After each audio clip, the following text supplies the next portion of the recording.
Ever wonder if there's like a shortcut, to sounding more polished when you speak English? Like if knowing just a few specific words could instantly make your English sound, I don't know, excellent or more educated. Yeah, or professional even. It's an interesting idea, right? Totally. And that's kind of the core of what we're digging into today. Exactly. We've been looking at this really fascinating YouTube videos from J. Forrest English. Right. And the title is pretty bold. If you know these 15 English words, your English is excellent. It definitely catches your eye. And what grabbed me was how practical it is. It's not just a vocabulary list. It actually, defines the words, shows you how to say them. And gives examples of native speakers actually using them, which is key. Absolutely key. So think of this as maybe a peek behind the curtain into that more sophisticated English vocabulary. Yeah, a good way to put it. Our mission here isn't just like memorization for you. It's about really getting the feel for these words, the nuances. Understanding their power. Exactly, how they make communication clearer, more precise. So yeah, maybe it is a bit of a cheat sheet to feeling more confident, both understanding the stuff and maybe even using it yourself down the line. And these aren't like super obscure words you'll never hear. No, not at all. They do pop up news reports, more detailed discussions.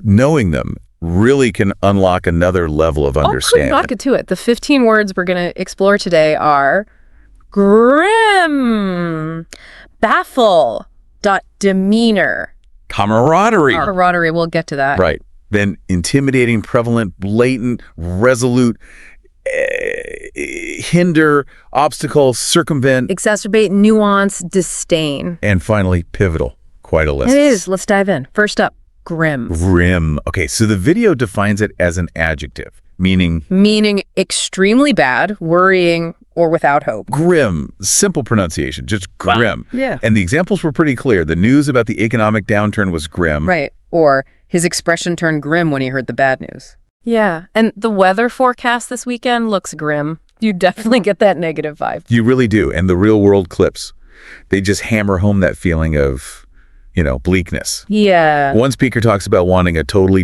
different and less grim history or future. Okay. And another mentions stadiums being a grim reminder of a human cost. Yeah. It's always painting a picture of something deeply unfavorable. Yeah, it really sets a serious, often quite negative tone immediately. Right. Okay, interesting. Let's shift gears a bit. Number 2.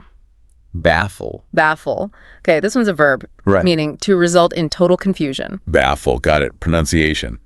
Baffle. And the examples. The results baffled the scientists. Okay. And she was baffled by his decision to quit. And the video mentions something here. Passive voice, right, with baffled. Yes, exactly. Pointed out that she was baffled. Using it passively is actually really common. Makes sense. It also had that funny aside about how phrasal verbs often baffle English learners. Huh. Yeah, I think we can all relate to that one. Definitely. But what's cool about baffle is it's not just like slightly confused. It implies you really can't understand something. Oh, confused. Total confusion. The native speaker clips underline this. One person says their work aims to entertain, provoke, and baffle audiences. Okay, interesting goal. Right. And another talks about something that continues to baffle people to this day. It highlights that ongoing, complete lack of understanding. Yeah. Like your brain just hits a wall. Yeah, that feeling of your brain just short-circuiting. Okay, got it.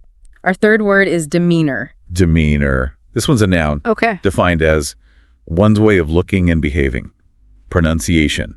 Demeanor. Demeanor, right. The examples were good too.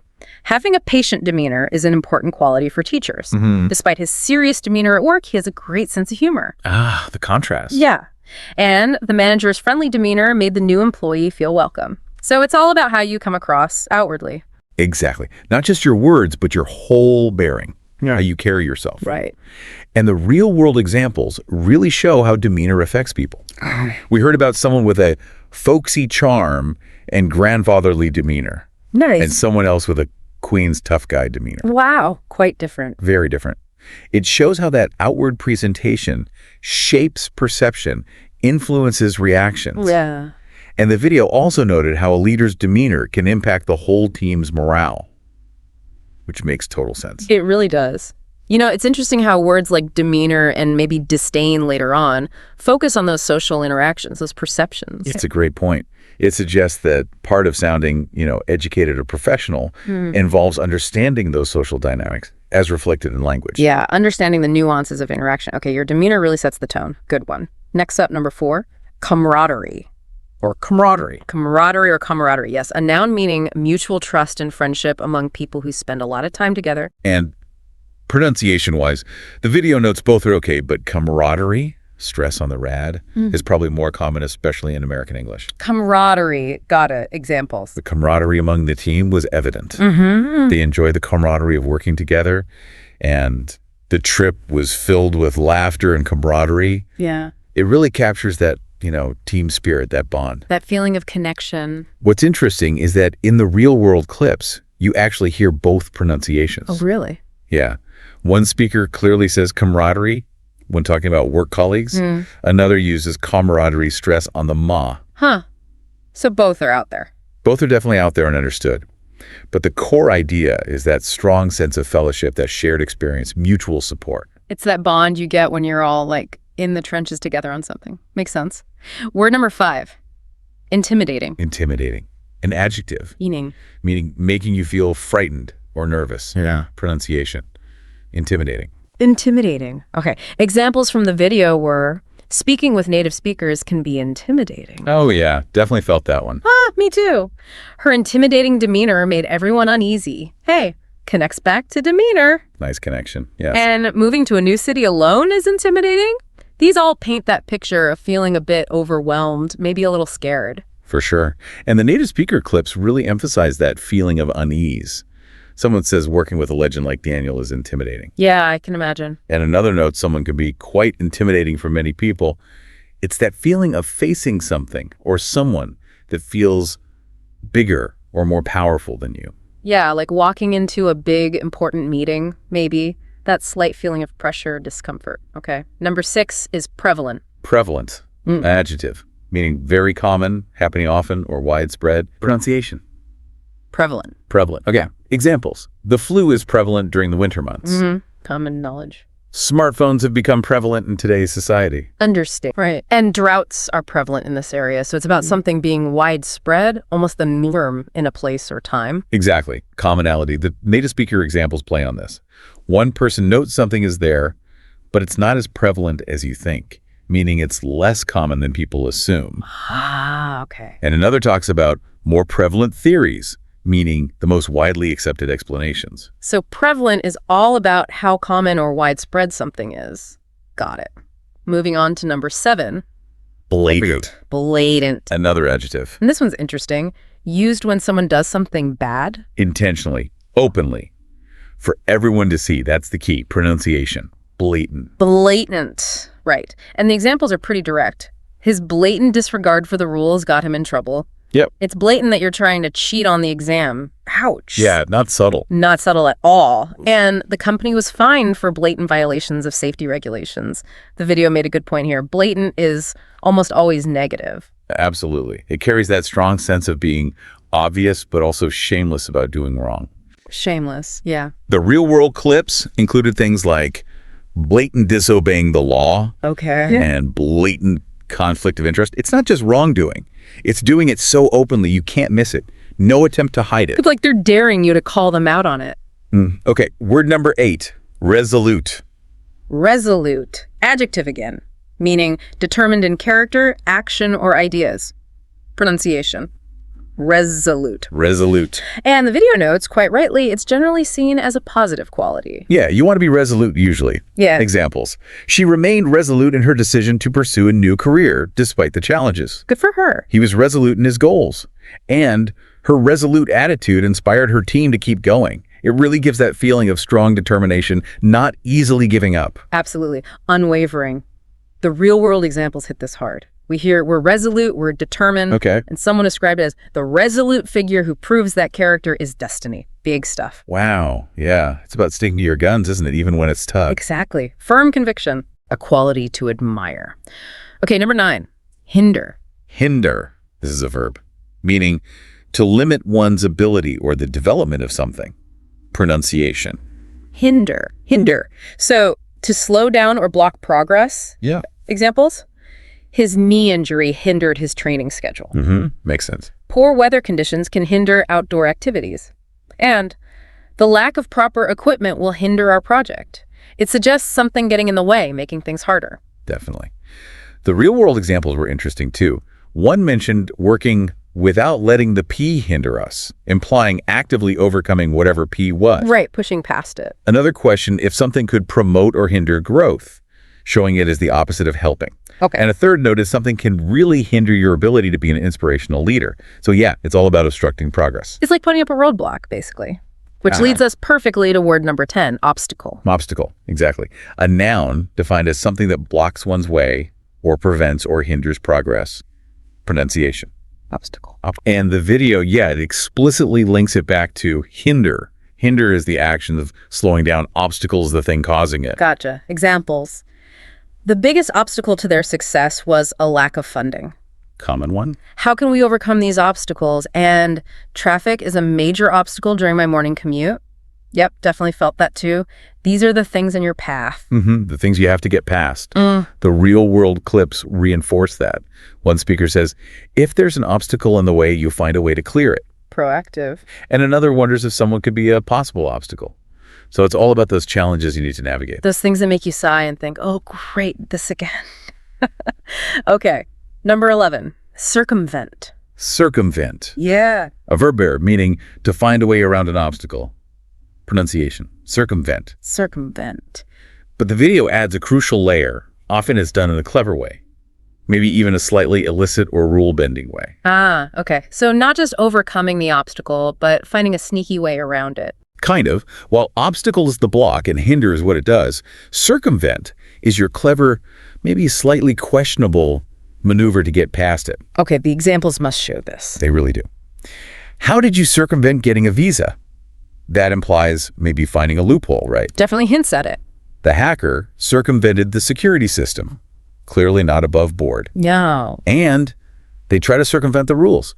It's all about finding that workaround. Getting around the system. Yeah. And the real-world examples follow this. We hear about trying to circumvent reporters' rights and trying to circumvent any of these sorts of laws. Even talking about digital copy protection, it's noted it's easy to circumvent, even if most people don't. It often implies ingenuity, maybe pushing ethical boundaries a bit. That clever move, sometimes right on the edge. Got it. Word number 12, exacerbate. Exacerbate. Verb, meaning to make a problem or bad situation or something negative even worse. Pronunciation. Exacerbate. Exacerbate. So making bad things worse. Examples. His actions exacerbated the situation. Yep. Made it worse. Her comment exacerbated the conflict, and the power outage exacerbated the riots. It clearly shows things escalating, getting more intense in a bad way. Absolutely. Intensification of the negative. The real-world examples show this escalation clearly. One talks about small things turning into fights that greatly exacerbate our runaway population growth problem. Wow, big jump. And another notes how changing one thing can affect and exacerbate the other. It's taking something already bad and piling on, making it significantly worse. Like throwing gasoline on a fire. Yeah, okay. Our 13th word is nuance. Nuance, a noun, defined as a subtle difference in meaning, expression, or sound. Pronunciation. Nuance. And the video really stressed how vital understanding nuance is for language learners. This is where the real subtlety and richness lies. Totally. The examples were spot on for learners. Understanding the nuances of English idioms can greatly improve your fluency. Big time. The nuances in pronunciation can change the meaning of words. Very true. And English grammar is filled with nuances. Tell me about it. Right. It's all those fine details, the small distinctions that make a huge difference in comprehension. Yeah. The native speaker examples really capture this delicate quality. Someone mentions a shade of nuance or meaning that feels important and useful. A shade of nuance. Nice phrase. Isn't it? Another talks about something that eliminates all the nuance of the normal distribution. Right. So it's about those subtle layers, that depth and complexity in communication. It's those little hints, those shades of meaning you can easily miss if you're not really tuned in. Okay. Number 14, disdain. Disdain. A noun, meaning the feeling that someone or something is unworthy of one's attention, support, or respect. Pronunciation. Disdain. And the video cleverly linked it back to blatant, with that example. Yeah. Maria's blatant disdain for her ex-husband. Ah, right. So her lack of respect was obvious. Exactly. There's a really strong feeling of looking down on something or someone. The other examples were, he spoke about his competitor with disdain. You can almost hear the sneer. Totally. And disdain for the new policy was evident among the employees. It's a powerful feeling, isn't it? Disapproval, lack of respect, maybe even feeling superior. Very much so. Yeah. The real world clips show it in action. We hear there is our disdain for the status quo. Okay, challenging things. And the idea that the very word modesty is often met with such disdain. It's that feeling that something is just beneath you. Contempt, almost. Yeah, you can really feel the negativity in that word. Okay, finally, word number 15, pivotal. Pivotal, an adjective meaning of crucial importance in relation to the development or success of something else. Pronunciation. Pivotal. Pivotal, crucially important. The examples. The decision was pivotal to the company's future. High stakes. He played a pivotal role in the negotiations, and her speech was a pivotal moment in the campaign. The turning point. Yeah, and they had that fun self-referential one. J. Forrest English is pivotal to my English fluency. Huh. Nice plug for them. Right, but it clearly means something absolutely key, essential, definitely. The real-world examples really drive home that crucial nature. The treaty marked a pivotal moment in Middle Eastern history. Huge significance. And another mentions that the first 90 seconds is pivotal in some context. It signifies something everything else hinges on. A turning point, utterly essential. Okay. Wow, that was quite the tour through 15 words. So after all that, what's the real takeaway for someone listening who wants to boost their English comprehension, sound more informed? Well, I think learning these kinds of words, it just gives you a much richer toolkit, right, for understanding native speakers, especially when things get more complex. They often carry those subtle meanings, those nuances we talked about. Right, the nuanced word itself. Exactly, that simpler words just don't capture. So it allows for more precision, both in understanding and eventually in expressing yourself. And like the video said, even if you knew some of these already, you've probably picked up new angles, new ways to think about how they're used. Absolutely.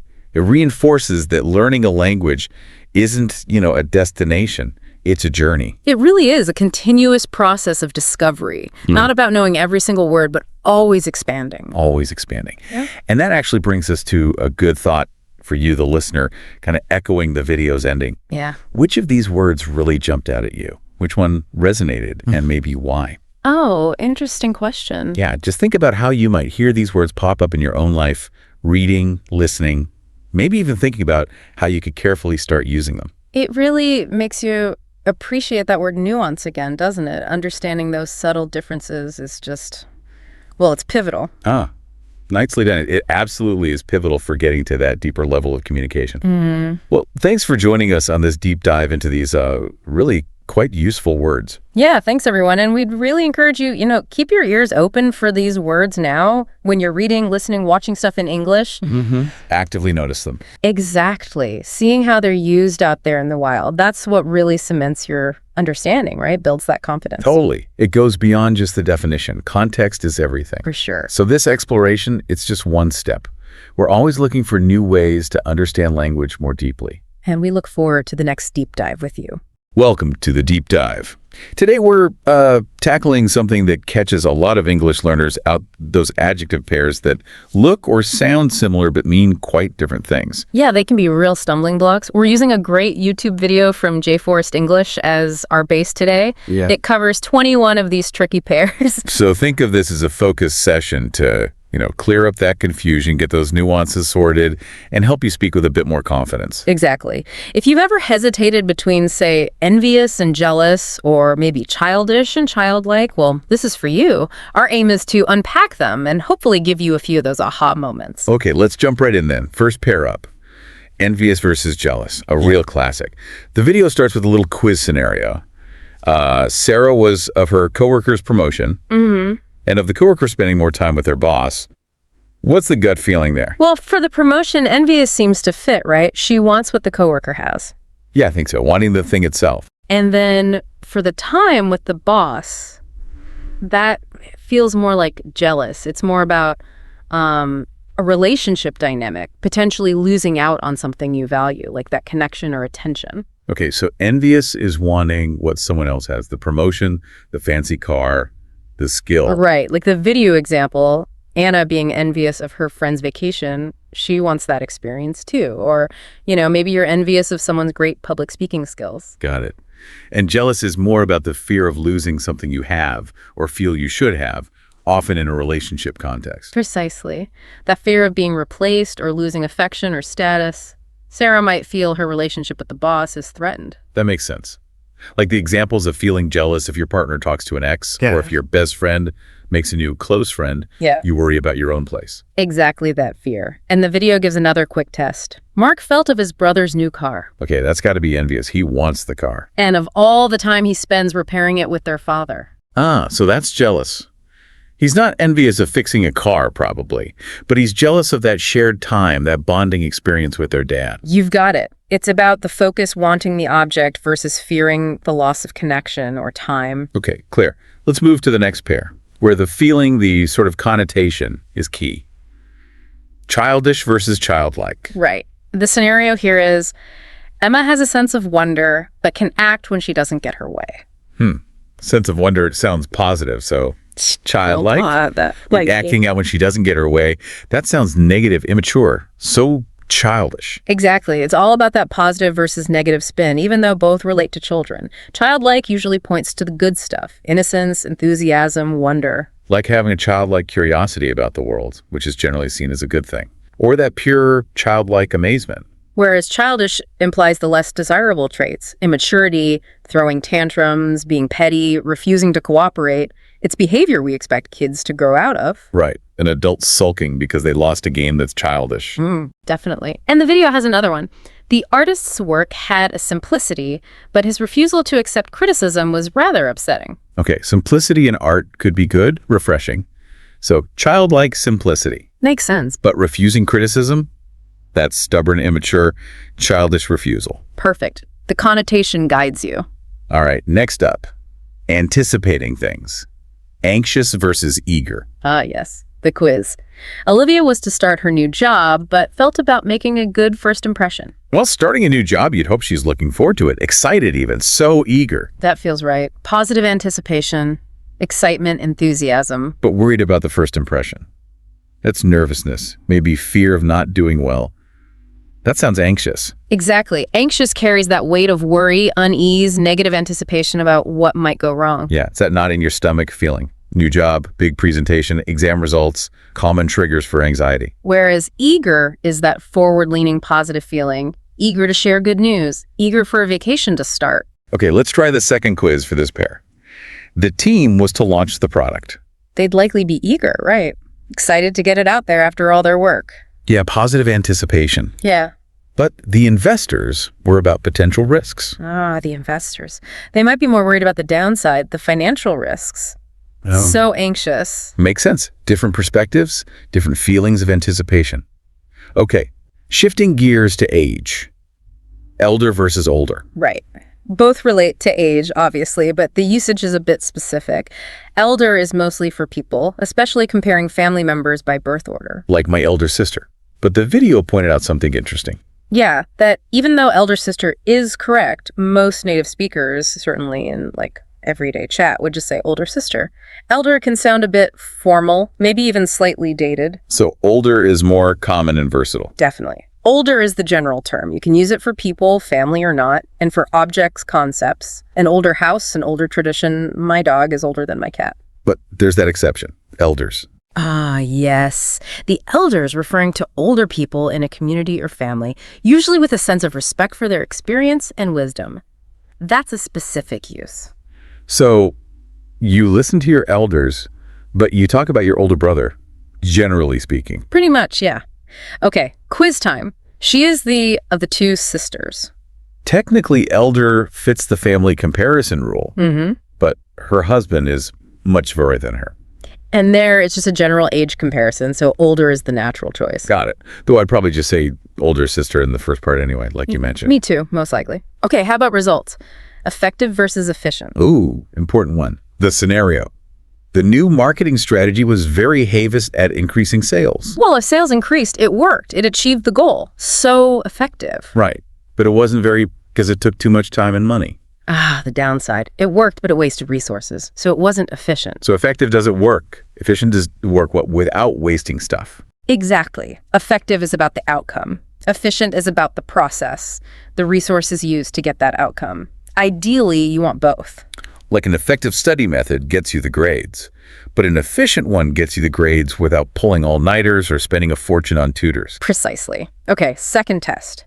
This medicine is at treating headaches. It stops the headache, so it's effective. But a more solution would be to find the root cause. Finding the root cause, like stress or diet, would likely be more efficient in the long run, preventing future headaches, less time money spent on medicine. Makes sense. Addresses the problem smartly. Okay, let's talk respect. Respectable versus respectful. Right. Quiz. The professor's students are in his class because he's money. The students are showing respect, so they are respectful, and the professor deserves respect, maybe due to his knowledge or conduct. So he is respectable, is that right? Spot on. Respectful is about giving respect, showing consideration. Respectable is about being worthy of receiving respect. Direction is key. So a respectable job, a respectable institution, things or people worthy of esteem. Yeah. And being respectful is about your actions listening politely, following rules, considering others' feelings. Let's try the other one. Despite working in a male-dominated industry, her colleagues are always towards her. They show her respect, so respectful. And treat her like an engineer. They see her as worthy of professional respect, a respectable engineer. Got it. Okay, now, state of being. Lonely versus alone. A common confusion. The scenario. Even though he was in the house, he didn't feel because he was busy reading. Physically by himself. Yeah. That's alone. Yep. But he wasn't sad about it. He was content. So he didn't feel lonely. Exactly. Alone is just the physical situation being by yourself. It can be positive, negative, or neutral. Like, I need some time alone. Right. But lonely is the feeling, that sadness from lacking connection, that emotional isolation. It's inherently negative. You can be alone, but not lonely. And sadly, you can be in a crowd and feel incredibly lonely. Very true. Okay, next example. Although she likes spending time, working remotely can get hell. She enjoys solitude, likes being alone. But the lack of daily interaction from remote work can sometimes lead to feeling lonely. Perfect. Physical state versus emotional feeling. Moving towards belief and disbelief. Incredible versus incredulous. Okay. Quiz. She had an opportunity to receive a free scholarship abroad. Wow, a free scholarship abroad. That sounds amazing, almost unbelievable in a good way. Yeah. So incredible. Yeah, fantastic news. But her parents were when she told them about it. They might be skeptical, finding it hard to believe such amazing news is true. Right. So they were incredulous. Exactly. Incredible describes the thing. Amazing, unbelievable, positive. Incredulous describes a person's reaction. Doubtful, disbelieving, skeptical. Like giving someone an incredulous stare when they tell you a wild story. Precisely. Or the boss being incredulous about that dog ate my homework excuse. Okay, try this. At first, I was of the discount. Skeptical, maybe suspicious, so incredulous. But it was an ed deal in the end. It turned out to be genuinely amazing, an incredible deal. You got it. Now let's talk reputation. Famous versus infamous. Right. Scenario.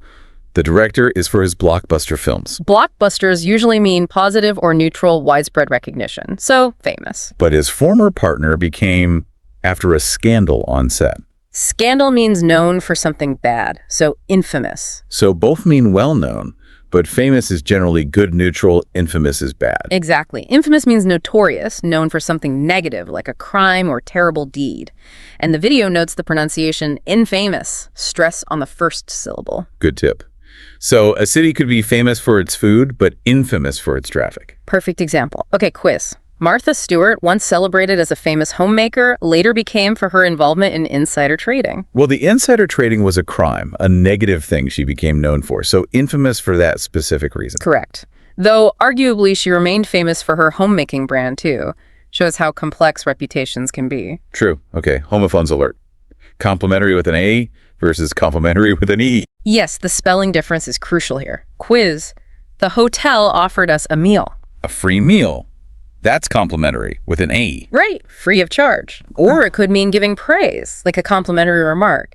And the wine paired with dinner was truly A. The wine went well with the food, enhanced it. That's complimentary with an E. Exactly. Complimentary with an E means things go well together, complete each other.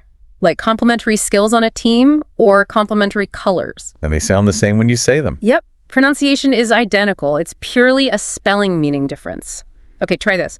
I'm not just being, oh, your skills are truly well. Not just being complimentary, like, I'm not just saying nice things to be polite. With an E. Uh-huh. Your skills are truly complementary well, meaning they work well together, enhance each other. With an E. Got it.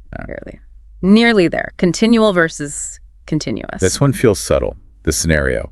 The baby's crying was exhausting. Could be either, potentially. Let's hold that thought. And the noise from traffic made it even more difficult to sleep. Okay, continual means repeated, but with breaks, right, like interruptions. Continuous means nonstop, unbroken. That's the core distinction. So the baby's crying might be continual stopping and starting. The traffic noise might be more likely to be continuous, a constant drone. So continual happens again and again. Continuous keeps happening without stopping. Basically, yes. The video gives the example of rain being continual on and off versus continuous nonstop. Okay, here's their other quiz. Designed for a logical fit. The flow of the waterfall made it easy to catch fish. Waterfall flow is usually nonstop, so continuous. Seems likely, but the changes in the water level made it difficult to predict the best fishing spots. Water level changes probably happen repeatedly, but with pauses or stability in between, so continual changes. That makes logical sense, though context is always key with these two. Right, and finally the last pair. Fun versus funny. Ah, a nice easy one to finish. Scenario. The party was so wrong, especially because of Jake's stories. The party experience was enjoyable, so fun. Jake's stories made people laugh, so funny. Exactly. Fun, enjoyable. Funny causes laughter, humorous. You wouldn't usually say a serious documentary was funny unless something unintentionally hilarious happened, right? Yeah. You'd say it was interesting, maybe engaging, but fun or funny might not fit. Good point. Fun implies enjoyment, funny implies humor. Okay, last quiz. We had a weekend because we saw a really movie. The overall weekend was enjoyable fun. Yep. The movie made us laugh funny. Perfect. And that's all 21 pairs covered. Wow, okay. So quite a linguistic workout there. Hopefully that clarifies those distinctions for you listening. Yeah, knowing the difference really does help you communicate more precisely, more effectively, you could say, and confidently, too. Absolutely. Maybe take a second now to think which pair was the biggest surprise, or which one have you maybe been mixing up yourself. It happens to everyone. It really does, and it's a good reminder, isn't it? How these subtle differences in seemingly simple words can actually, significantly change the meaning and impact of what you're saying. Definitely food for thought. What other everyday English words might be hiding similar complexities, just waiting to be explored? Welcome to the Deep Dive. Today we're jumping into something really useful for sounding more natural in English. Yeah, we're talking about idioms specifically, those common ones English speakers use all the time to describe people. Right. And understanding these is kind of a key, isn't it? Not just for fluency, but for really getting what people mean. Exactly. We dove into this great YouTube lesson covering 25 of them. And our mission today isn't just, definitions. Well, we want to explore the feel of them, the nuances. And why knowing them helps you understand how native speakers actually talk about each other. It's often more colorful than just literal words. Think of it like getting the inside track. Instead of just saying someone's, say, smart, you might hear something different, more evocative. Yeah, these idioms are like shortcuts to describing personality, behavior. Adds a lot of richness. Okay, let's get into it. We can maybe start with the ones that are generally positive. First one on the list. A people person. Ah, yes. This is a big one. A people person, well, they genuinely like being around others, right? They're good at building relationships. Like the example given. Jason's a real people person. He always makes everyone feel welcome. Exactly. It's someone who sort of creates that positive vibe, Yeah, you know the type. They just connect easily. Okay, next. A go-getter. This one sounds active. It really does. A go-getter is ambitious, takes initiative, doesn't just sit back. The example was something like, The team hired him because he's a go-getter. They push projects forward. It highlights that drive, that proactive quality, which, is often valued. Definitely. Makes you think, doesn't it? About how much emphasis is placed on that proactive drive. Okay, then there's a smart cookie. I like that one. Me too. It's like a warmer way to say intelligent or clever, right? More casual. Yeah, less formal than just smart. Exactly. The example was, Emma's a smart cookie. She solved that complex problem in no time. Using cookie just makes it sound friendlier, more approachable somehow. That's a good point. relatable intelligence. Okay, a social butterfly. The image is great. It really is. Someone outgoing, loves to socialize, flits from group to group. Like a butterfly. Yeah. The example was, as a social butterfly, Pedro always knows what's happening around the office. That, as a construction, really paints the picture. Totally. You could just see them work in the room. Okay, what about someone known for honesty? A straight shooter. Right. This is someone direct, honest. They tell it like it is. No messing around. So reliable for the truth. Pretty much. I appreciate working with Peter. He's a straight shooter. It implies you can trust what they say, which is valuable. Definitely. Now, a jack of all trades sounds a bit old-timey, but useful. It does have that feel sometimes. It means someone's skilled in many different things, but maybe not a deep expert in one specific area. Like the uncle in the example who fixes computers, plumbing, cooks. Exactly. And importantly, even though it says Jack, it's used for anyone, male or female. It's about versatility. Good clarification. It's about the range of skills. Okay, last in this positive group, a breath of fresh air. That just sounds nice. It really captures that feeling, doesn't it? Someone or something new that brings positive energy, a refreshing change. Like the example, working with Emily has been a breath of fresh air. She brings new ideas. Exactly. It's like, finally something different and good. Okay, so those are mostly positive. Now, for some, where the meaning depends a bit more, context matters.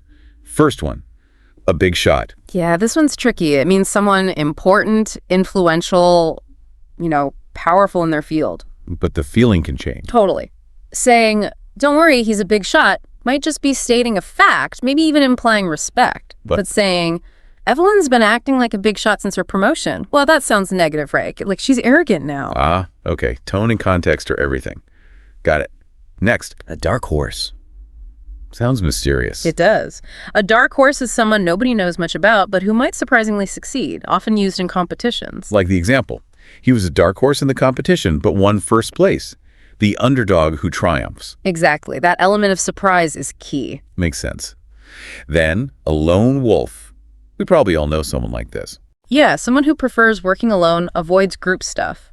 Like, as a lone wolf, he prefers handling projects on his own. It works for some people, but is it always the best approach? That's the question, isn't it? Independence is good, but sometimes you miss out on collaboration, different perspectives. True. Something to think about. Yep. Okay, last one in this category. A creature of habit.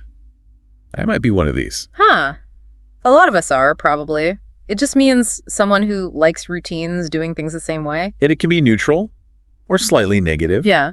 Amelia is a creature of habit, so she won't like these changes, implies inflexibility. Right. But as a creature of habit, I eat the same breakfast every day is just descriptive. It's just how you are. Okay, makes sense.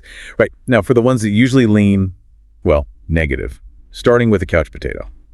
Pretty clear, this one. Yeah, I think we all get this. Someone who spends a lot of time inactive, watching TV, on the sofa. Basically lazy. Essentially, yeah. Yeah. The example, don't be a couch potato, let's go for a walk, is a nudge to be more active. Definitely not a compliment. Okay, set in one's ways. How is this different from creature of habit? It's stronger. A creature of habit likes routine, but someone set in their ways actively resists change. They're inflexible. Okay. More stubborn? Kind of like the example, my grandmother is set in her ways. She refuses to use a smartphone. It's about that resistance to new things. Got it. Then, a worrywart. We all know one, right? Probably. Someone who worries constantly, often about small things or things that won't happen. Like, don't tell Sarah about the client issue. She's such a worrywart. Exactly. It points to someone prone to anxiety. Needs to chill out a bit. Okay, a cheapskate. Ooh, this one sounds harsh. It is. It means someone really unwilling to spend money, often seen as unreasonably stingy. Like the popcorn example. Yeah. Tim brings his own popcorn to the movies. He's a cheapskate. Yeah. It implies their frugality goes too far. It's judged negatively. Definitely not sharing the bill with Tim. Okay, a cold fish. Doesn't sound very warm. It's the opposite of a people person, really. Someone who seems unfriendly, emotionally distant. Like Dan may seem like a cold fish. But maybe he's just shy. Right. It suggests a lack of outward warmth or connection. But maybe there's more underneath. You never know. Okay, a backseat driver. This one's famous, even outside of cars. So true. Literally, it's someone nagging the driver. Yeah. But more broadly, anyone giving unwanted advice or trying to control things from the sidelines? Like telling someone how to do their presentation when it's not your job. Exactly. Stop being a backseat driver and let me handle this. It's about interference. Makes sense. Then a busybody. Sounds annoying. It usually is. Someone overly interested in other people's private lives, maybe gossiping or meddling. Like the neighbor always looking over the fence in the example. Yeah. I wish my neighbor would stop being such a busybody. It implies they cross boundaries. Someone to avoid sharing secrets with. Okay, a wet blanket. This image is perfect. Isn't it? Someone who just dampens everyone else's fun. Negative, unenthusiastic. Like, it's only 9 p.m., don't be such a wet blanket. Kills the mood. Precisely. They just bring the energy down. We've all met one. Okay, a loose cannon. Sounds risky. It can be. It describes someone unpredictable, impulsive, who might cause trouble without meaning to. He's a bit of a loose cannon. We never know what he'll do next.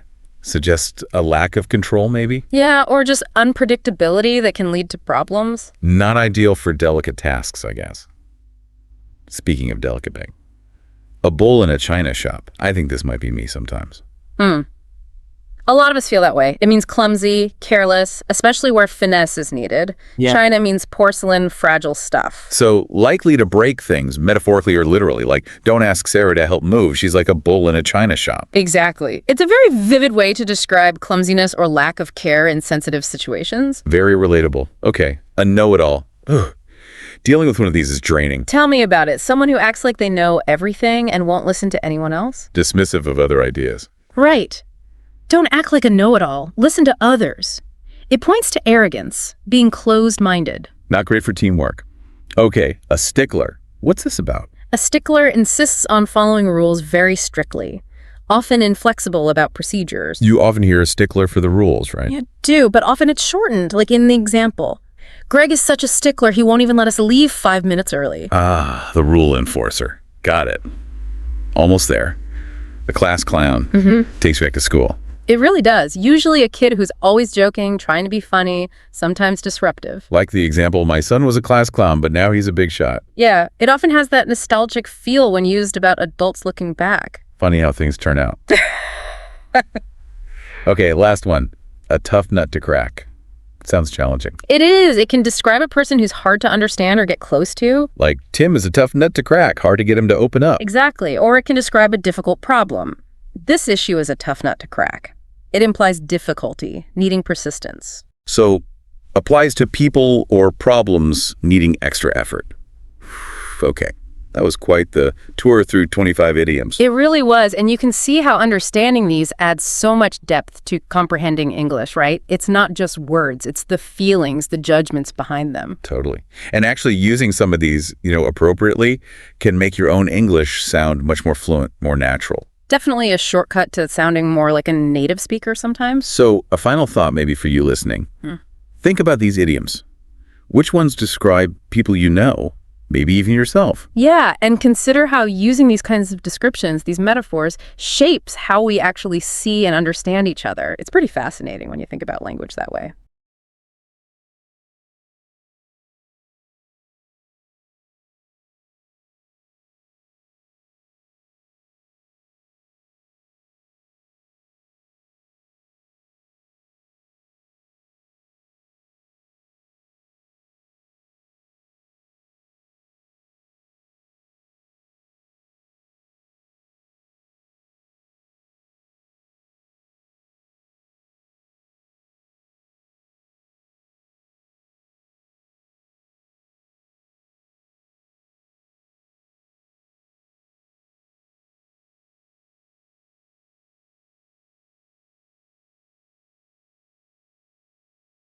Okay, have you ever noticed, how often we have to introduce ourselves? All the time, right. Yeah, but it can be so awkward. Oh, absolutely. Especially, meeting new people. Exactly. Yeah. What do you even say? And it can be even harder when you're trying to do it in English if it's, not your first language. Right. First impressions are everything, though, so we really should get this right. Which is why this deep dive is perfect. We found this guide, and it's got some really good tips. So let's jump right in. Yeah, let's do it. What I found really interesting is that it doesn't even start with, what you say. Wait, really? I was all ready to, practicing my elevator pitch and all that. Nope. First things first. Nonverbal cues. Like what?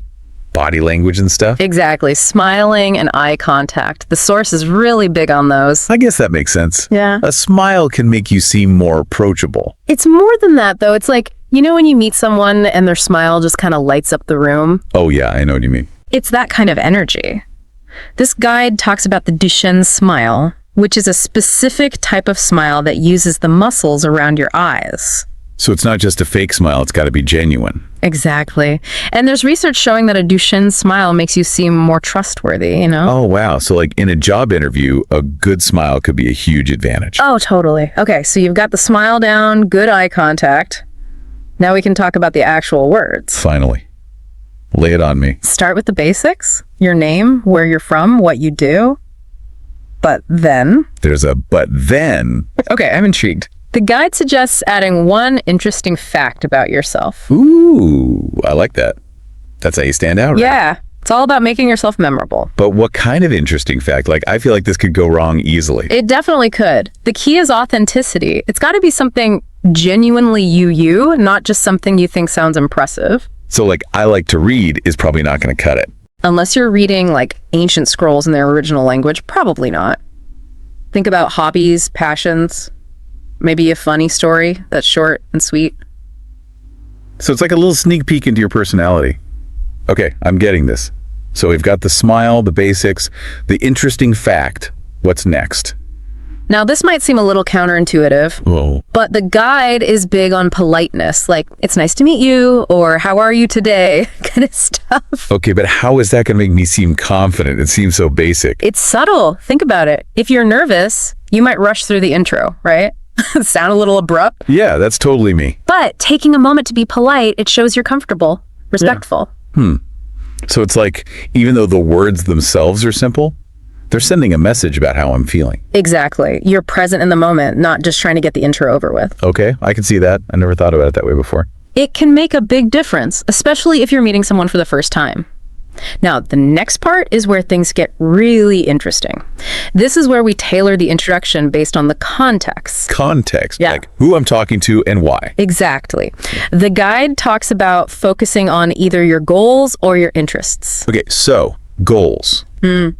When would I want to lead with those? Like, imagine you're in a job interview. Oh, yeah, that makes sense. You want to seem ambitious. Exactly. So instead of just saying your job title, you might say something like, I'm passionate about whatever your field is, and I'm really excited to see how I could contribute to your team. That's way better than just, hi, I'm your name, I'm an accountant. Right. Yeah. You're showing them where you want to go, not just where you've been. Okay, so flip side. Yeah. When would I talk about my interests? Think more like a social setting, a party, networking event. Where you actually want to have a conversation with people. Right. So I'm an accountant isn't going to be a great opener there. No kidding. I can already feel the awkward silence. But what if you said something like, I spend my days crunching numbers, but my real passion is restoring vintage motorcycles. I'm actually working on a 60s Triumph right now. Okay, now that's a conversation starter. Right. It shows there's more to you than just your job. People connect with that. This is making me rethink my whole approach to introductions. It's not just about getting information across, it's about creating a connection. Exactly. Okay, ready for the next tip. Hit me. End your intro with a question. Oh, good one. But not like a yes-no question, right? Those are conversation killers. You got it. The guide is all about open-ended questions. So instead of do you like movies, I should ask, what kind of movies are you into? Exactly. It invites a real response, plus it shifts the focus to the other person. Which takes the pressure off me. But there's got to be more to it than that, right? Like, what's the psychology behind it? Well, think about it. When you ask a good open-ended question, you're giving them a chance to share something about themselves. And people like talking about themselves. Most do. It's a subtle way of making them feel good, and it encourages them to engage with you. So I'm making them feel good. They're more likely to want to keep talking to me. Smart. It's all about those subtle cues. Okay, so we've covered a lot of ground here. We've got the smile, the basics, the interesting fact, politeness, tailoring to the context, and ending with a question. Phew. My head's spinning, but in a good way. It's amazing how many things I was doing wrong before. We all do it, but there's one more crucial piece to this puzzle. I have a feeling I know what it is. Practice. You got it. Even with the best material, you got to practice to make it feel natural. Okay, so that's what we'll tackle next time. Exactly. We'll get into some specific strategies for practicing introductions so you can nail them every time. So we've got all these great tips for introductions, but I don't know about you, but I get nervous. Like, I can totally see myself fumbling over my words in the moment. Oh, yeah, me too. That's why practice is so important. Right. But it's not just about memorizing a script, is it? Not at all. It's more about, really getting comfortable with the ideas, making them second nature. Like building muscle memory, but for talking. Yeah, exactly. It's like learning to dance or something. At first, you're all stiff and awkward, but the more you practice... The more you just kind of flow with it. Yeah, exactly. You're not even thinking about the steps anymore. You're just feeling the music. Okay, so how do we actually practice this? I mean, talking to the mirror only gets you so far. It depends what you're prepping for. Like, for a job interview, role-playing can be super helpful. Oh, right. Like, get a friend to be the interviewer, put you on the spot. Yeah, exactly. That way you get used to the pressure. Oh, and another good one is to record yourself. Ugh, I hate listening to recordings of myself. They know it's painful. But you can really hear things you wouldn't notice otherwise. Like all my ums and ahs, probably. Yeah, those filler words. You can work on smoothing them out. It's true. I've done that for presentations at work, and it really helps. Wait, you know what else could be good? Maybe, like, hiring a coach. Oh, yeah, there are totally coaches who specialize in this kind of stuff. Seriously? Yeah. I had no idea. But it makes sense. It's like we invest in learning so many other skills. Why not communication? Right. It's so important. But okay, for more everyday stuff, like just meeting new people, you can practice in lower stakes situations. Lower stakes? Yeah, like chat with the barista at your coffee shop or the cashier at the store. Just get used to striking up conversations. Exactly. It's good practice. Plus, you might brighten someone's day. Okay, I like that. It's less scary than, like, a networking event. Right, and the more you do it, the more natural it becomes. I was starting to get this. It's really a whole mindset shift, isn't it? It's not just about the words. It's about how you approach those first interactions. Yeah, for sure. It's about showing up authentically and confidently. Right. Okay, let's do a quick recap of everything we've talked about today. Okay, so starting with nonverbal cues, the Duchenne smile, good eye contact. Makes you seem approachable and trustworthy. Yeah. Then we layer in those basic details. Name, where you're from, what you do. But then the magic happens. We add that one interesting fact to make ourselves stand out. And don't forget the politeness. It might seem basic, but it actually sends a really important message. Right, like you're calm, you're respectful, you're not just rushing to get it over with. Exactly. And then, depending on the situation, we highlight either our goals or our interests. Goals for job interviews, to show ambition, interests for social settings, to spark a conversation. Exactly. And to finish strong. That open-ended question. Keeps the conversation flowing and makes the other person feel good. It's genius. And don't forget about practice. Oh, yeah. I got to practice, practice, practice. Whether it's role-playing, recording ourselves, or just chatting with people in everyday situations. This has been so helpful. I'm actually starting to feel excited about introductions now, not just terrified. That's great. And earlier you mentioned something about going beyond spoken introductions. Oh yeah, you said these ideas could be applied to like online profiles and stuff. I want to hear more about that. We'll dive into all that next time. Yeah, so it's not just about like what you say when you meet someone face to face. Exactly. It's bigger than that. So like my LinkedIn profile, that little about me section that I always struggle with. Think of that as an introduction too. Okay. So instead of just listing my skills and experience, you can use those same principles we've been talking about. The interesting fact, maybe even ending with a question that encourages people to connect with you. Ooh, that's clever. Like what kind of question? Maybe something like, I'm really passionate about mentoring new designers, so if you're just starting out in the field, feel free to reach out. Oh, I like that. It's inviting, but also shows what I care about. Right. And it could spark conversations, lead to collaborations. Yeah, I'm seeing my whole online presence differently now. It's like every interaction is a chance to make a first impression. That's a great way to think about it. And don't forget email introductions too. Oh, yeah. Those can be awkward. Instead of just, hi, I'm so-and-so, attached is my resume. It's news. Right. You can briefly mention a shared interest or how your skills connect to their needs. So you're standing out from all those other generic emails. Exactly. It all comes back to being memorable and showing your personality. This has been so eye-opening. I feel like I've got a whole new arsenal of communication tools now. That's the goal. Remember, though, confidence takes practice. Yeah, it's not like I'll suddenly be amazing at all this overnight. Of course not. But the more you use these strategies, the more natural they'll feel. And don't be afraid to experiment. Experiment. Yeah, like try different approaches and see what works best for you. Every situation is a little different, right? That's true. And I guess, like, the more I practice, the less I'll overthink it and the more I can just be myself. Exactly. That's the key. Authenticity. People connect with that. When you're genuine, it shines through. Okay, I'm going to try to remember that. No more hiding behind generic intros. That's the spirit. Go out there and rock those first impressions. I will. This has been such a fantastic deep dive. Thank you so much for all these insights. My pleasure. It's been fun exploring all this with you. And hey, remember, the more you practice, the more confident you'll become.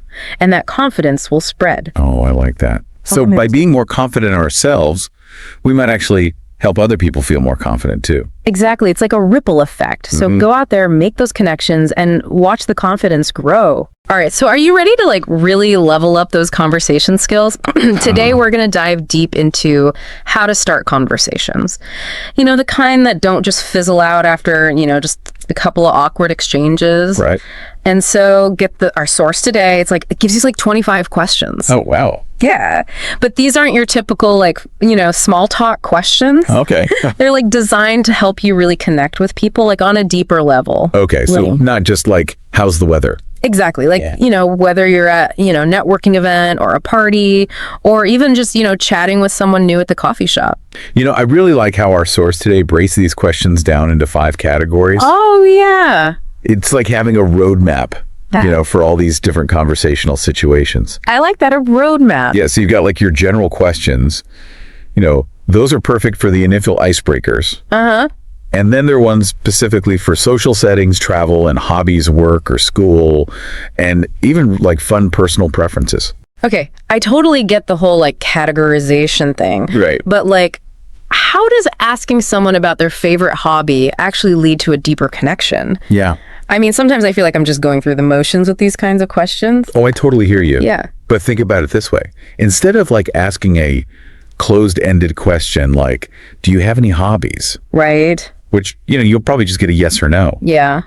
You could ask something like, what project are you most excited about right now? Ooh. And suddenly you're not just asking about hobbies, Yeah. You're inviting them to share what they're passionate about. Oh. And that's where the magic happens. I like that it's like shifting from a checklist to like uncovering what makes someone tick. Yeah. And I guess the different categories help you tailor your approach depending on the situation, right? Exactly. So let's say you're at a networking event. Okay. You could try a question from the work or school category, like what's the most interesting challenge you faced in your work recently? It's way more engaging than just asking, what do you do? What's funny is I actually tried that question at a networking event last week. Oh, yeah. And the person I was talking to, they totally lit up. They told me this whole story about a project they were working on. Oh, wow. And it turned into a really fascinating conversation. We even ended up exchanging contact info. See? Yeah. It works. It really does. It's all about, finding those subtle ways to unlock deeper conversations. Right. And our source emphasizes that it's not just about the questions themselves. Right. It's about how you deliver them. Oh, right. The source talks about smiling, being friendly, and most importantly, not worrying about making mistakes. Yeah. I think that's something we all struggle with. Oh, for sure. Especially in new situations, Right. We get so caught up in trying to sound perfect that we forget to just be ourselves. Yeah, I think that's such a crucial point. It's not about flawless execution. Yeah. It's about genuine connection. Right. People can tell when you're genuinely interested, even if you stumble over your words a bit. Yeah, I think you're right. Yeah. That's a good point. Mm-hmm. Yeah. It's like that saying, people might forget like what you said, but they'll never forget how you made them feel. Right. I think that totally applies to conversations too. Absolutely. Yeah. It's all about creating a welcoming space, where people feel like they can open up. Yeah, for sure. And speaking of opening up, the source also talks about like the power of open-ended questions. Mm-hmm. I'm kind of curious, do you have like a favorite example from those 25 questions that really shows this? Let me think. Yeah. Oh, the one that pops into my mind is, what's your dream destination? Okay. It's from the travel and hobbies category. Yeah. But I think it goes way beyond just travel.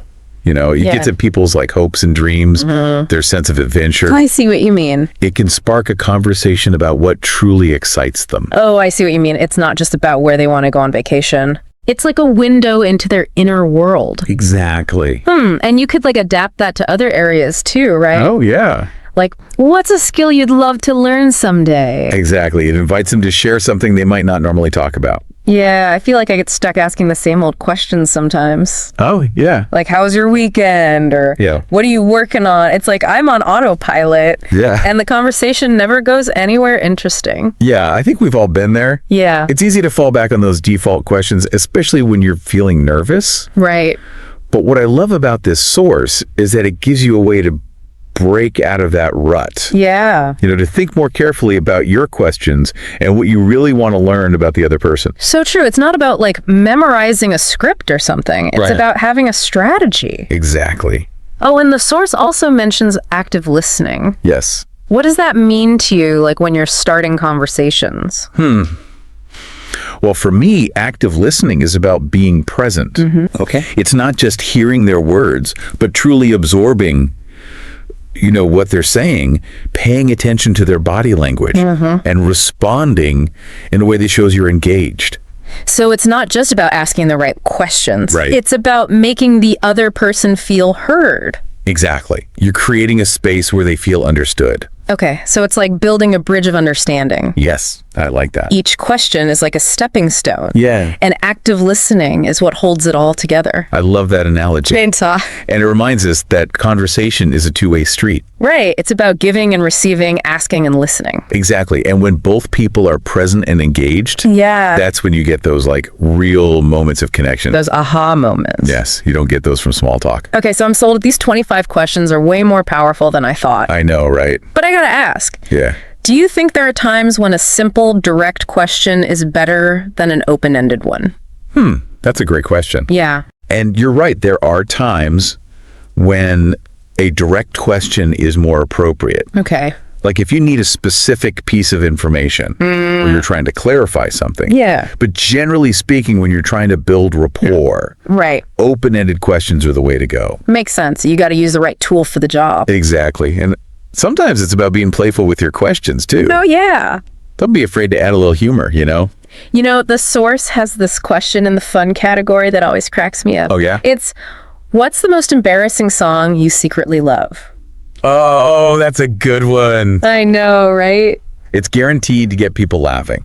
And sharing stories. Yeah, it's a great way to break the ice. Exactly. It shows you don't take yourself too seriously. Right, because in the end, conversations are about connecting with other people. Yeah. And sometimes the best way to do that is to just let loose and have fun. Yeah, I love that.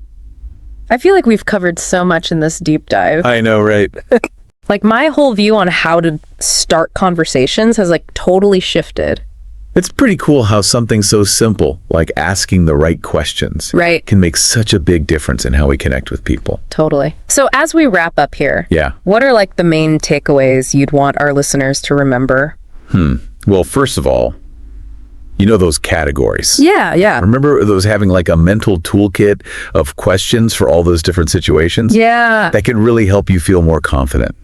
Like that. No matter what the conversation throws at you. It's like having a secret weapon for those moments, when you just go blank. Exactly. And don't forget about the magic of open-ended questions. Oh, right. Those are key to like really getting those deep conversations going, Yeah. It's about asking questions that get people to share their stories and their passions. Yes. Their unique perspectives. And of course, we can't forget about active listening. Well, that's so important. It's like the glue that holds it all together. Yeah, it lets you build those real connections.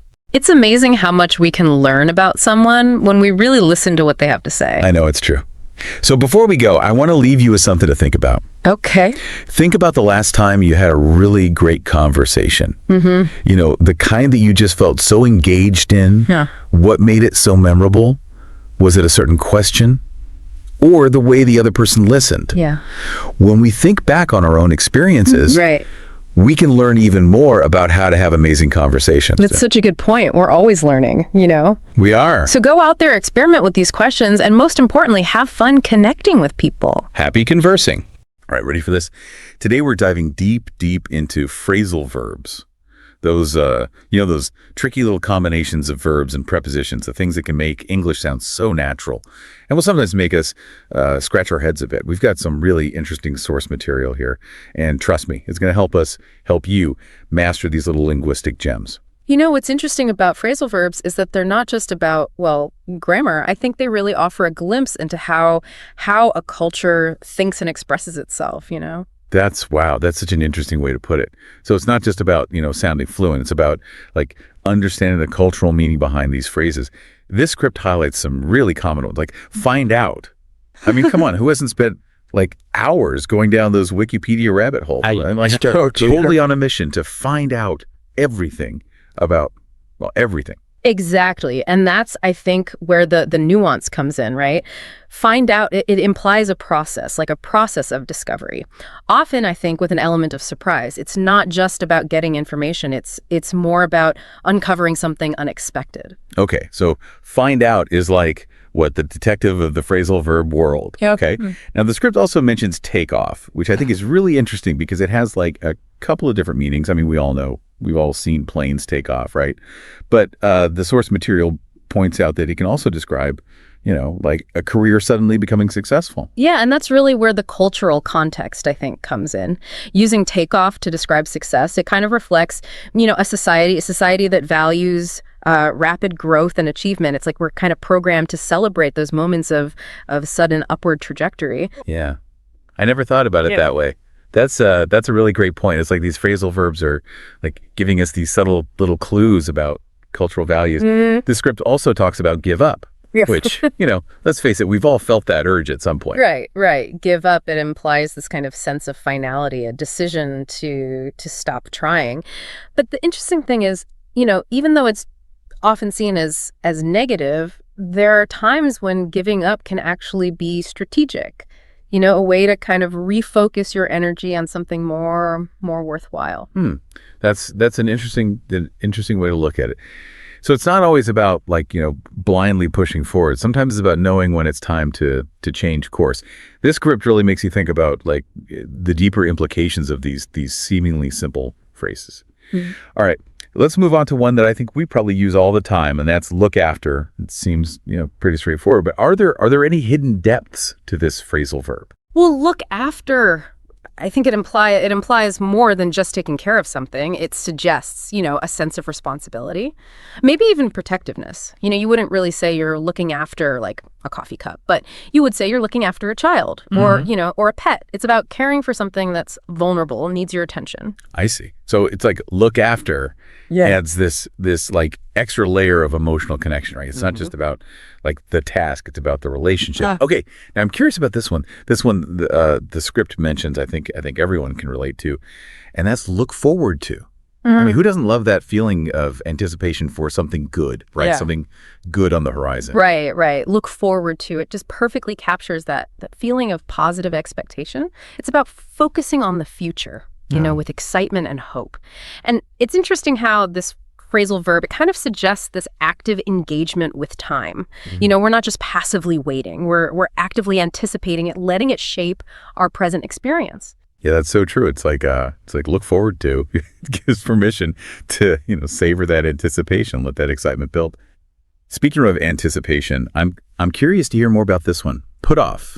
Let's be honest, this one hits a little too close to home sometimes. Yeah, put off. I mean, it's the ultimate procrastination verb, right? It's about delaying something. Usually because it's unpleasant or we just don't feel like dealing with it. But what's interesting, I think, is how this simple phrase, it captures a very human tendency. Right. That tendency to avoid discomfort, even if it means more stress for us down the road. Oh, tell me about it. I am like the queen of putting things off. But seriously, you're right. It's like it exposes this little flaw in our human nature. Okay, let's switch gears a little bit here and talk about another common phrasal verb. Run out of. I'm sure we've all had those like panic moments when we realize we've run out of something essential. Absolutely. Run out of it signifies depletion, the complete absence of something. And it often carries this sense of urgency, especially when it's something we rely on, like, food or fuel or Or even coffee. It triggers that primal fear of scarcity, Yeah. reminding us that we're dependent on those external resources. It's like run out of taps into this like this deep-seated fear of being without. And speaking of being without, sometimes we just have to call off those plans and recharge, right? Right. Call off. It's a decisive act of cancellation. It suggests that something has prevented us from following through. And I think it's interesting how this phrasal verb, it kind of acknowledges the importance of flexibility, the need to adapt to changing circumstances. Yeah. It's like call off gives us permission to prioritize our well-being, to recognize that sometimes it's okay to step back, and change course. Okay, we've covered quite a few phrasal verbs already. What stands out to you so far? Any favorites? I think what I find fascinating is how these seemingly simple verbs can take on such nuanced meanings when we combine them with prepositions.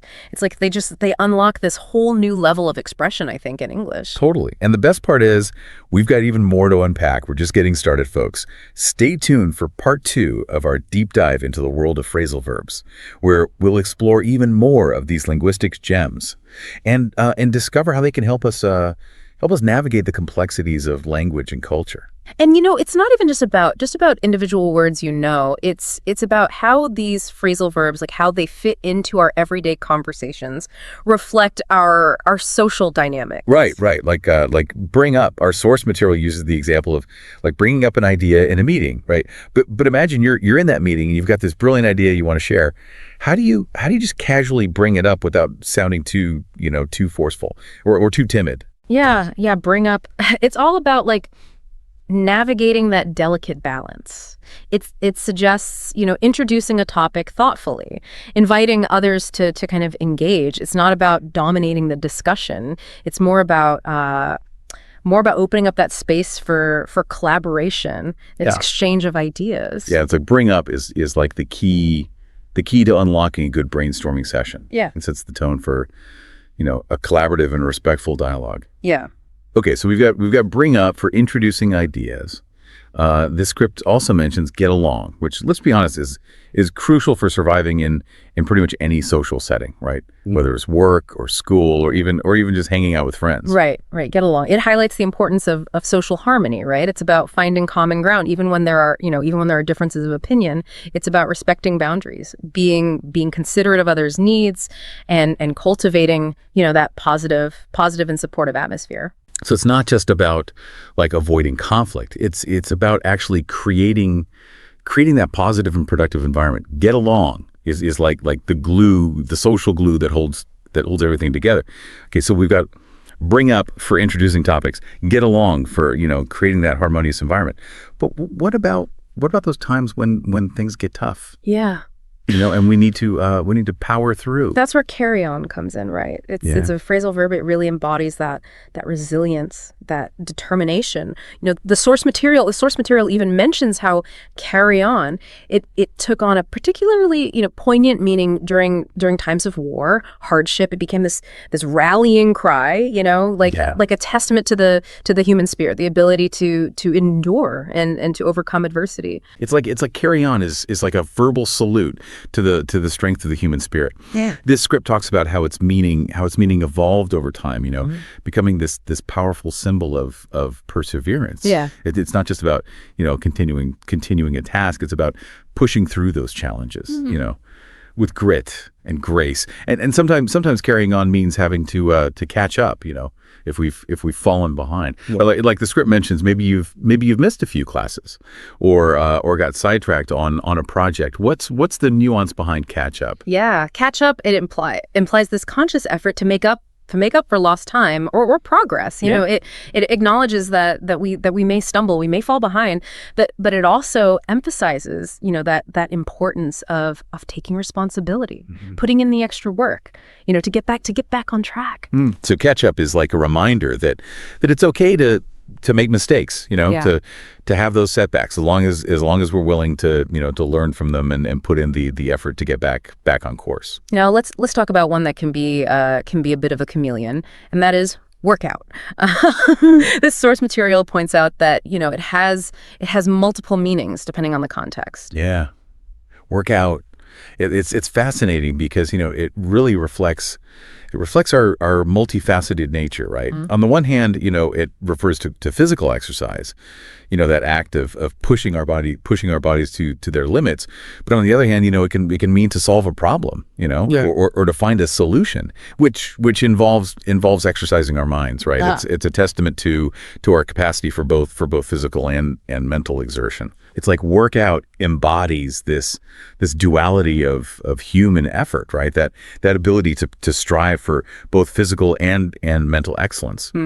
I love how this script highlights like those subtle connections between these seemingly unrelated concepts. Yeah, and it's those connections, I think, that really enrich our understanding of language and culture. They reveal, those underlying patterns of thought and behavior that shape how we communicate. Exactly. It's like phrasal verbs are giving us these little glimpses into the human experience. Yeah. Now, the script also talks about turn down, which I think we've all had to do at some point, right? Whether it's declining an invitation or rejecting an offer, right? Or even just saying no to that extra slice of cake. Right. Turn down. It's about asserting our boundaries, making choices that align with our value and our priorities, right? It's about recognizing that we have that right to say no, even when it's difficult. That's such an important point. It's like turn down. It empowers us. Empowers us to make those conscious choices, to protect our time and our energy. And sometimes, turning something down, it can actually open up new possibilities that we wouldn't have considered otherwise. Absolutely. It's about recognizing that, saying no to one thing, it can create space for something even better to come into our lives. Okay, we've covered a lot of ground here. We've talked about bring up for introducing ideas, get along for fostering harmony, carry on for embodying resilience, catch up for making up for lost time, work out for pushing our limits, and turn down for asserting our boundaries.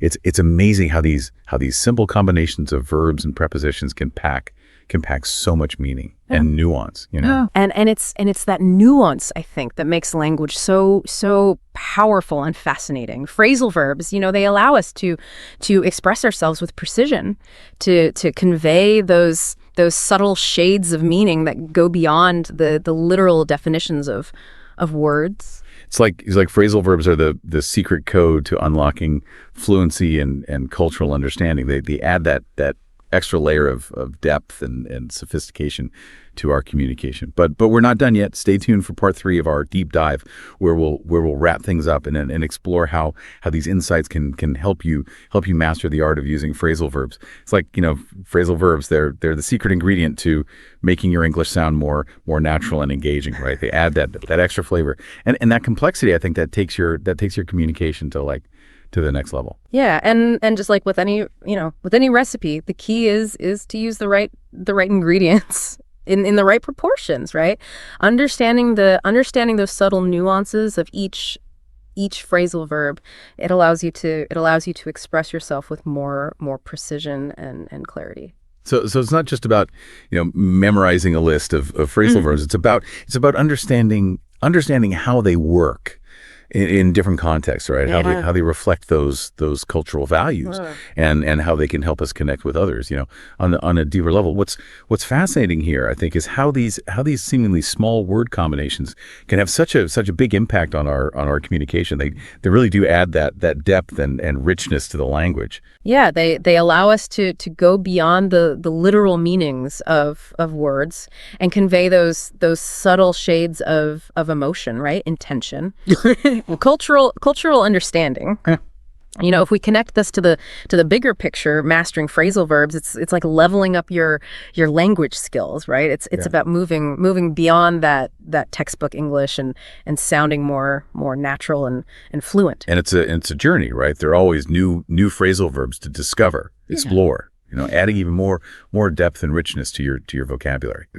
Okay, as we wrap up this deep dive, I want to leave you with this thought-provoking question. What are some other phrasal verbs that you use frequently, and how do they add color and nuance to your language? Think about those phrasal verbs that come naturally to you, the ones that make you sound like a true English speaker. Embrace them, explore them, and let them empower your communication.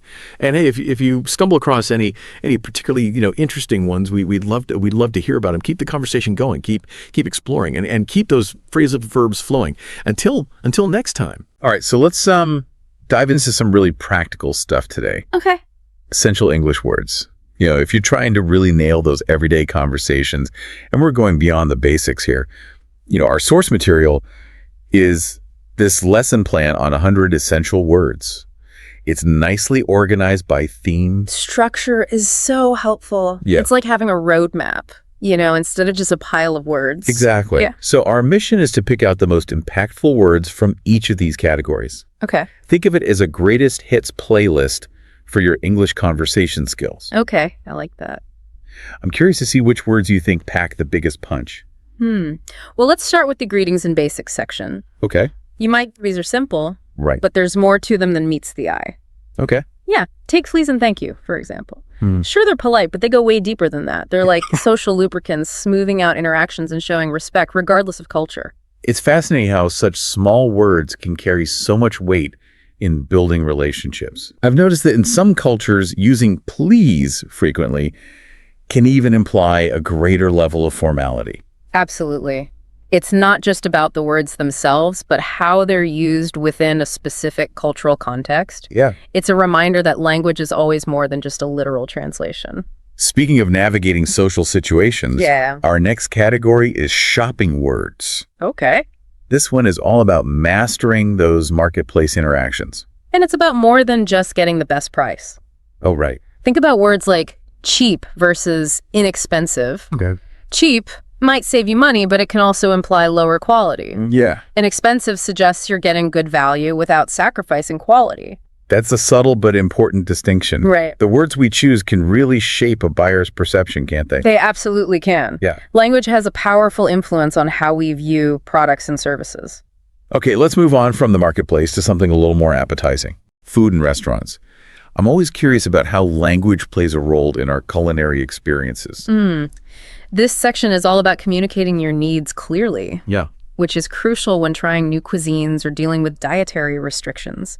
Words like vegetarian and spicy are essential for navigating menus and ensuring a pleasant dining experience. Yeah, it's funny because spicy can be so subjective. Oh, yeah. What's mild for one person might be fiery for another. Definitely. I once had a friend who ordered a dish labeled mildly spicy and ended up sweating and gasping for water. Oh, I can relate. Yeah. I think there's a whole deep dive we could do just on the cultural variations of what constitutes spicy, but for now, let's stick to the essential words. That's a good point. Yeah. We don't want to get too sidetracked. Now. Speaking of navigating new experiences, let's move on to travel and directions. Okay. I have a feeling you might have some insights on this one. Oh, this section really highlights the importance of prepositions. Words like near, far, straight, turn. They're the backbone of giving and understanding directions. Mastering these can make you a much more confident traveler. Absolutely. I think we've all had those moments of being hopelessly lost because we misinterpreted a simple direction. Once I was in a small town in Italy and someone told me to go straight. Well, straight apparently meant following a winding path up a hill. Oh, no. Not exactly what I had in mind. I can imagine. I think it highlights the importance of not just knowing the words, but understanding how they're used in context. What's straight in one place might be a winding path in another. Absolutely. Context is everything. Yeah, that's a great reminder to be flexible and open to different interpretations when traveling. Yeah. All right, let's shift gears from physical journeys to the everyday journeys we all take. Our next category is daily activities. This section is packed with verbs reflecting how much of our lives we express through simple present tense actions: wake up, sleep, work, study. It's almost like a linguistic snapshot of our routines. It's fascinating how even the most mundane activities become part of the fabric of our conversations. Yeah. It's these small everyday verbs that really connect us, isn't it? Absolutely. Language reflects the common ground of human experience, even in its simplest forms. Okay. Ready to explore something a little more subjective? All right, let's do it. Let's wrap up part one with feelings and descriptions. I'm curious to see how these words translate across cultures. This section is interesting because it delves into those intangible subjective experiences. Words like happy, sad, angry, excited.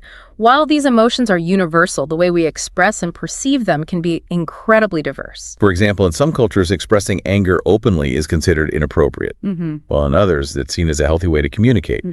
It makes you wonder if there are any truly universal happy or sad words, or if they're all shaped by our cultural backgrounds. That's a great question. Yeah. It speaks to the intricate connection between language, culture, and emotion. All right, let's take a pause here and reflect on what we've uncovered so far. From greetings and shopping to travel and emotions, we've seen how even simple words can carry a surprising amount of depth and nuance. And we've only just scratched the surface. Wow. There's so much more to explore in the world of these seemingly basic, yet incredibly powerful, essential words. Wow, I'm excited to keep going. Me too. Yeah. Yeah, it's amazing how much we kind of take these simple words for granted. Right. We use them every day without realizing the subtle ways they can shape our understanding. It's like they're the secret ingredient that makes communication work. Right.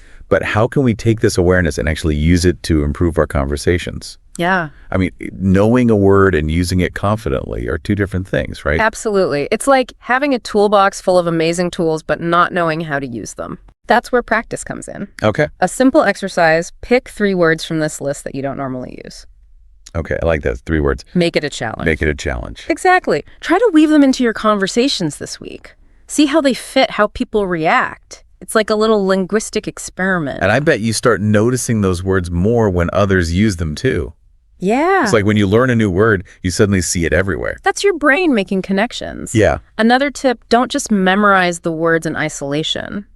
Create your own sentences, even if they're silly. So instead of just discount, I could say, I tried to get a discount on a talking parrot, but the shopkeeper wasn't having it. Perfect. The more ridiculous, the more memorable, right? Yeah. But beyond personal practice, what about that feeling of being surrounded by English? How important is that? You mean like immersion? I've heard that's crucial, but it can be tough to create that environment if you're not living in an English-speaking country. True, but there are ways. Movies, TV shows, even music, they all count. And don't just passively watch, try to pick out those essential words, see how they're used in different contexts. It's like tuning your entertainment into a language lesson. Exactly. But let's be honest, it's easy to get stuck in our own bubble. How important is getting feedback from others, especially native speakers? Feedback is gold. It's like having a personal coach pointing out your blind spots. Don't be shy about asking for corrections or suggestions. Find a language partner, a tutor, or even just a friend who's willing to help. Because let's face it, making mistakes is part of the learning process. It can be frustrating, but it's how we grow. Couldn't agree more. It's about celebrating those aha moments, not getting hung up on perfection. So we've covered a lot of practical tips, practice immersion feedback, but learning a language can be an emotional roller coaster too. Any advice on staying motivated when it feels overwhelming? Motivation is key. Remember why you started learning English in the first place. What are your goals? Focus on those and celebrate every step you take towards them, no matter how small. It's like giving yourself a high five for every step forward, no matter how small. Exactly. And it's about finding joy in the process, right? Not turning it into a chore. Absolutely. If you're not enjoying it, you're less likely to stick with it. Find ways to make learning fun, whether it's through games, music, or connecting with other learners. So we've talked about mastering these essential words, but how does it all fit into the bigger picture of communication? What's the long-term payoff? Think of it this way. These 100 words are like the foundation of a house. Once you have that strong base, you can build upon it with more complex vocabulary and grammar. So it's about creating a framework Right. for expressing yourself clearly and confidently no matter the situation. Exactly. Yeah. And as your language skills grow, so does your ability to connect with people from different cultures, explore new ideas, and navigate a world that's increasingly interconnected. It's like unlocking a whole new level Yeah. of understanding and engagement with the world around us. Pretty amazing for a set of seemingly simple words. It is, isn't it? They might be small, but they're the building blocks of something much bigger. All right, let's take a moment to absorb all that we've discussed. We've talked about putting these words into practice, finding ways to stay motivated, and understanding how this journey impacts our overall communication. What's resonating with you most strongly right now? I think what stands out to me is this idea that language learning isn't just about accumulating knowledge. Okay. It's about a deeper kind of self-discovery and cultural exploration. It's about realizing that the way we use language shapes our understanding of the world and ourselves. That's a powerful thought. Yeah. It's not just about learning words. It's about expanding our perspectives and connecting with something larger than ourselves. Exactly. Yeah. And that's what makes it so exciting. Every new word, every conversation is an opportunity for growth and understanding. So from these foundational words to the broader impact of language learning, we've covered a lot of ground. Now, I want to shift gears a bit. We've talked about communication in a general sense, but what about the art of storytelling? How do these essential words play a role in crafting compelling narratives? That's an interesting angle. It's easy to overlook, but these simple words are the very building blocks of stories. We use them to describe characters, settings, actions, emotions, all the elements that bring a narrative to life. It's like a writer's palette, mixing and matching these essential colors to create a vivid picture. Yeah. Even with a limited vocabulary, you can still tell a powerful story. Absolutely. Think of those classic fairy tales that have been passed down for generations. They often rely on simple language, yet they convey profound messages that resonate across cultures. Like Little Red Riding Hood, right? Wolf Wood's grandmother basket. Such simple words. Right. But woven together, they create a tale that's both timeless and captivating. Exactly. It demonstrates the power of storytelling to transcend language barriers and connect with us on a fundamental human level. But storytelling isn't just about fairy tales, is it? No. It's something we do every day, whether we're sharing anecdotes with friends or presenting ideas at work. You're right. Storytelling is woven into the fabric of our lives. It's how we make sense of the world, connect with others, and share our experiences. And the words we choose, even these seemingly simple, essential words, have the power to shape those stories and influence how they're received. Absolutely. The right word can evoke a specific emotion, create a vivid image, or draw your listener in. So we've established that these essential words are crucial for storytelling. But I'm curious about the influence of culture on narrative. Do different cultures approach storytelling in distinct ways? Culture plays a huge role in how stories are told and interpreted. Every culture has its own unique traditions, values, and beliefs, and these are reflected in their storytelling styles. So it's not just about the words themselves, but the cultural context surrounding those words. Precisely. What might be considered a humorous anecdote in one culture could be perceived as offensive or inappropriate in another. It highlights the importance of cultural sensitivity and understanding, especially when engaging with stories from different parts of the world. Absolutely. It's about respecting those differences and appreciating the diversity of human expression.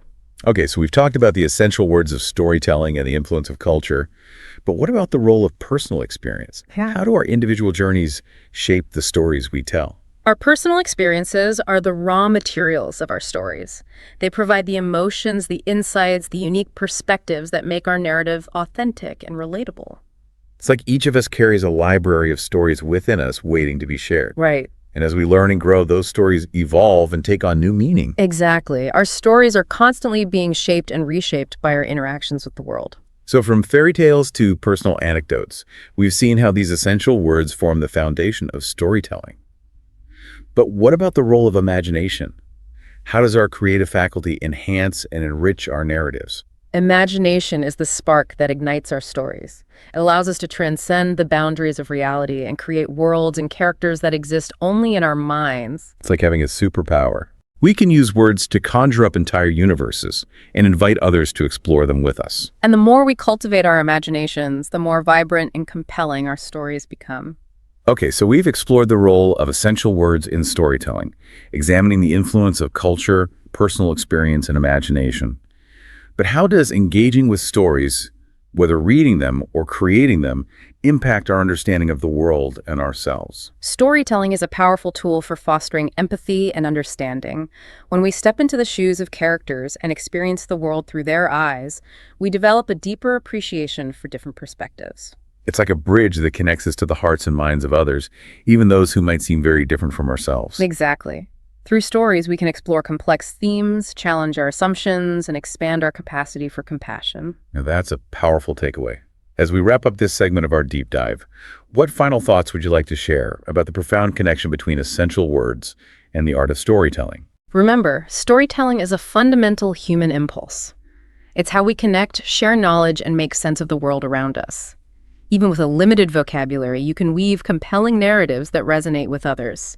Embrace the power of storytelling and let your voice be heard. That's a beautiful message. Yeah. It's a reminder that we're all storytellers at heart, and that language, even in its simplest forms, is a powerful tool for connecting with others and sharing our experiences. Precisely.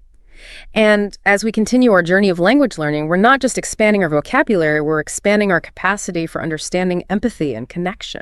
Okay, we've explored the depths of these essential words, their role in communication, and their power in storytelling. Now I'm eager to shift our focus to something a bit more practical. Let's dive into some strategies for actually incorporating these words into our daily lives and making them a natural part of our conversations.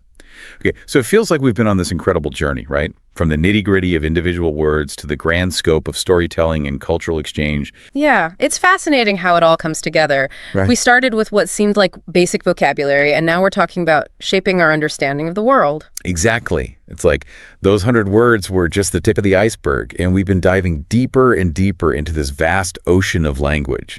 So where do we go from here? How do we actually put this knowledge into practice beyond the tips we've already discussed? Well, one common challenge I think a lot of people face is feeling overwhelmed Yeah. by the sheer number of words out there. Right.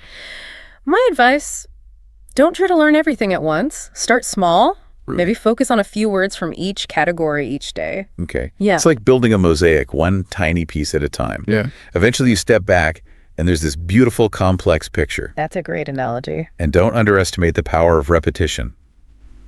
Use those new words in different contexts. Write them down, say them out loud. The more you engage with them, the more they'll stick. Repetition is key. Yeah, it's like creating a groove in your brain for each word, Yep. making it easier to recall when you need it. But what about making sure those words aren't just floating around in isolation? Right. How do we really grasp their meaning? Context is key. Instead of memorizing dictionary definitions, try learning new words within phrases and sentences. See how they function in real-life situations. Yeah, that makes sense. It's like learning a dance move. Uh-huh. You don't just practice the step in isolation, you incorporate it into the flow of the entire routine. Exactly. And speaking of flow, the more you can actively use English, the better. Right. Don't be afraid to make mistakes. That's how we learn. Find opportunities to speak. Right. Even think in English. So turn off the subtitles on your favorite show. Maybe try journaling in English, even if it's just a few sentences at first. Challenge yourself, but of course it helps to have guidance along the way, right? Absolutely. Feedback is crucial. Find a language partner, a tutor, or even just a friend who can offer corrections and suggestions. It's like having an extra set of eyes and ears to help you fine-tune your skills. Because let's face it, sometimes we get so caught up in our own heads that we don't see the areas where we need to improve. But even with all the tips and strategies, language learning can be tough, especially when you hit those inevitable plateaus. How do we stay motivated? You know, motivation is key. Remember why you started learning English in the first place. What are your goals? Focus on those and celebrate every step you take towards them, no matter how small. Yeah, because it's easy to get discouraged, right? Especially when you compare yourself to others who seem to be progressing faster. Comparison is the thief of joy, as they say. Focus on your own progress and find ways to make the learning process enjoyable for yourself. So find those methods that resonate with you, whether it's watching movies, listening to music, or connecting with other learners online. Make it fun, and you're more likely to stick with it. And it's all worth it in the end, right? Yeah. What's the ultimate payoff of dedicating ourselves to mastering English? Well, on a practical level, English fluency opens doors to a wider world travel career, opportunities, access to information and resources. But beyond that, it's about expanding your horizons, connecting with people from different cultures, and developing a deeper understanding of the world around you. It's like you're not just learning a language, you're learning how to see the world through new eyes. Precisely. Okay. And that's a gift that keeps on giving. So we've covered a lot of ground today, from those initial 100 words to strategies for achieving fluency and understanding the transformative power of language. As we wrap up this episode, what's your final takeaway for our listeners? Remember that language learning is a journey, not a destination.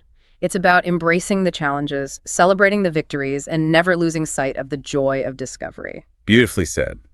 And even though our deep dive is ending, I hope this sparks a lifelong passion for exploring the wonders of the English language. It's been a pleasure diving into this with you. The pleasure was all mine. To everyone listening, thank you for joining us and happy learning. Okay, so let's be real for a sec. Small talk, right? It can be like the most awkward thing ever. Like when you're stuck in a situation and you know you should be chatting, but your mind just goes blank. Anyone else? Feel me on that. But get this.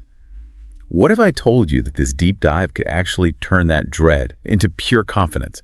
And we're going to do it using a source you'd never expect. A video script, get this, for people learning English. I know, right? Sounds a little out there. But seriously, this script is full of stuff that goes way deeper than just language. It's like a secret masterclass in how humans connect, hidden inside an English lesson. Okay, I gotta admit, when you first mentioned this source, I was kind of like, how can something for total beginners help someone who's already fluent? That's fair, totally. But the cool thing here is, by breaking small talk down into these simple steps, it actually shows you the psychology behind how we connect. Like, it's a cheat sheet for building rapport, even if you never needed help with English in the first place. So it's more about understanding the, deeper game, not just memorizing lines. Exactly. For example, the script makes a big deal about greetings and weather talk, stuff we might think is just filler.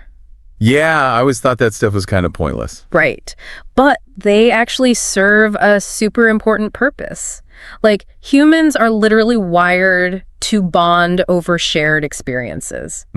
Okay. Even something as simple as complaining about the heat or, whatever the weather's doing. Okay, yeah, I guess I can see that. It creates that instant common ground, that we're in this together feeling, which is huge for starting any kind of connection.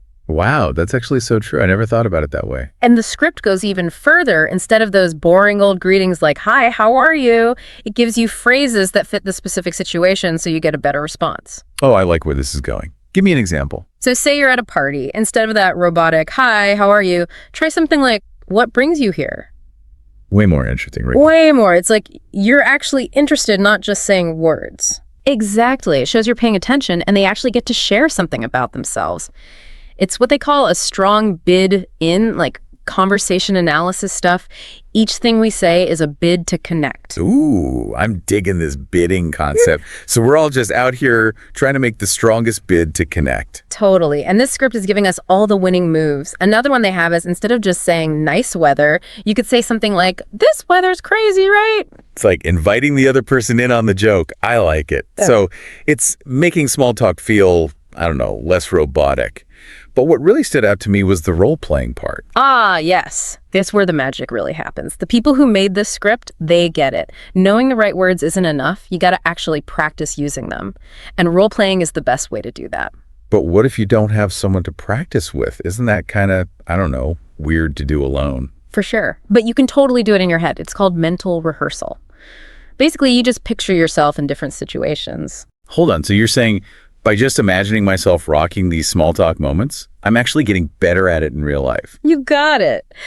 Might sound a little strange, but neuroscientists have found that when you rehearse something mentally, your brain fires up the same way it does when you're actually doing the thing. No way. That's so cool. It's like training your brain for social situations, like a cheat code for confidence.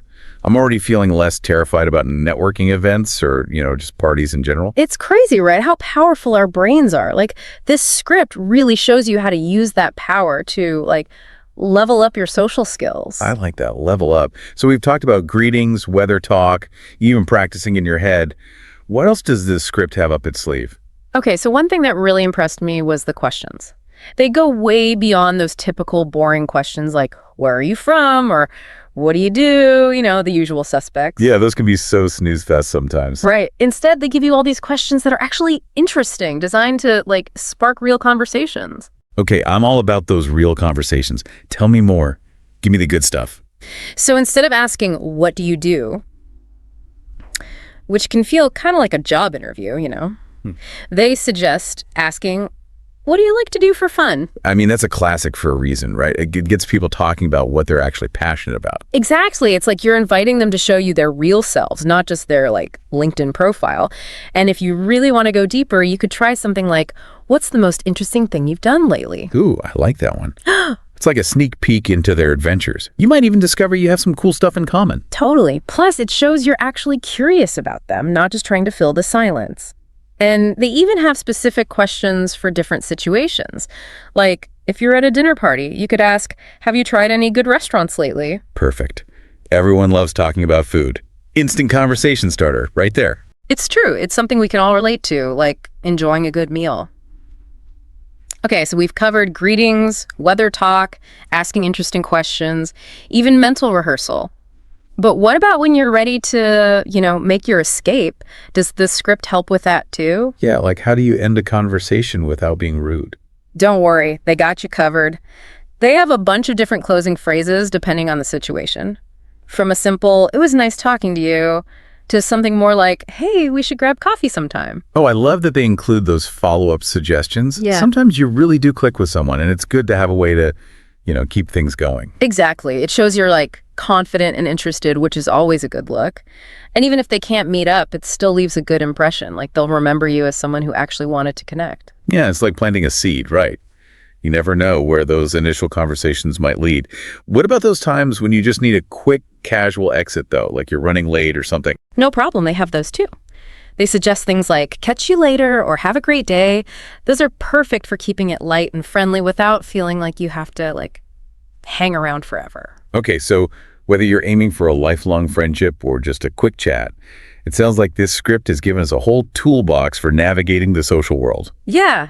It's like they took all the guesswork out of small talk and gave us a clear path to follow. It's pretty amazing. And what's so cool is that this script, even though it's for people learning English, it actually shows us some really deep things about human connections, like a reminder that we all want to feel understood, even in those little everyday conversations. So true. And I think that's what makes this deep dive so valuable. We're not just learning phrases, we're learning about what makes us human and how even a short conversation can make a difference, create a ripple effect. It's like we're seeing the world through a whole new lens now, right? Yeah. And that brings us to the best part, putting it all into practice. We've talked about a lot today, the different phases of small talk, how to make a bid for connection, even practicing in your head. But now it's your turn, dear listener. Take these ideas and make them your own. Yes. This is where the real transformation happens. We've given you the tools. Now it's up to you to use them. And remember, you don't have to be perfect. The goal isn't to become some kind of small talk robot. Exactly. Be yourself, be genuine, and use these techniques to connect with people in a real way. So let's recap the top 3 things we've learned from this unexpected deep dive into, mastering small talk. First, small talk isn't just random. There's a structure you can follow to make those conversations flow. Second, the words you use actually matter. This script has given us tons of phrases that are interesting, thoughtful, and perfect for different situations. And third, practice, practice, practice. Whether you're practicing in your head or even role-playing with a friend, the more you do it, the more confident and natural you'll become. It really is freeing, right? Yeah. Knowing you have these tools, it takes away that fear of messing up or saying the wrong thing. For sure. It's like having this, secret weapon for social situations. And honestly, the biggest thing I'm taking away from this is small talk doesn't have to be something you dread. It can actually be fun, a way to connect with people, 100%. What about you? What's sticking with you from all this? What did you find most helpful from looking at this script? It's funny. I think what resonated most was realizing that everyone, even people who seem super outgoing, they've probably felt that awkwardness too.